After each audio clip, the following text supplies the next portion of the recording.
Hello students of class 12। जैसा कि आज मैंने ये टॉपिक्स आपको क्लास में पढ़ाया है, तो इसके आप नोट्स रेडी कर सकते हैं।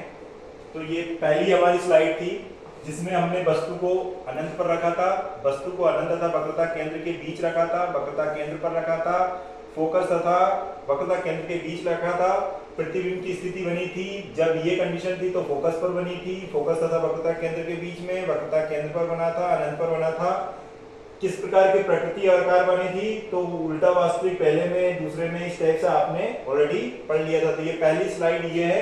और अगर इसकी दूसरी स्लाइड की बात करें तो दूसरी स्लाइड में हमने ये वाले दो लिखे थे। वस्तु जब एक पर हो तो उसमें आपका पोजीशन ऑफ इमेज मतलब प्रतिबिंब की स्थिति अनंत पर होती है, प्रकृति उल्टा और वास्तविक बनती है, साइज ऑफ इमेज वस्तु से बहुत बड़ा बनता है, और इसमें दर्पण के अंदर बनती है इमेज, सीधा और आभासी बनता है और वस्तु से बड़ा बनता है। जैसा कि मैंने आपको ऑलरेडी थ्योरी क्लास में ये बता दिया था, सिर्फ नोट्स के लिए ये मैं आपको ये सेंड कर रहा हूं। इसके बाद में हमने उत्तल दर्पण का भी देख लिया था। किसका देखा था बच्चों?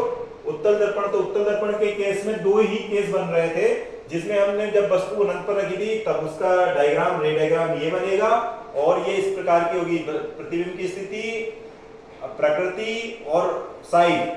ऐसा ही जब वस्तु उत्तल दर्पण के समीप हो मतलब सामने हो, तब हमारा ये कंडीशन आएगी। तो ऐसे करके हमने सारे टॉपिक्स को कवर कर दिया है। आई होप समझ में आया होगा। Okay, thank you.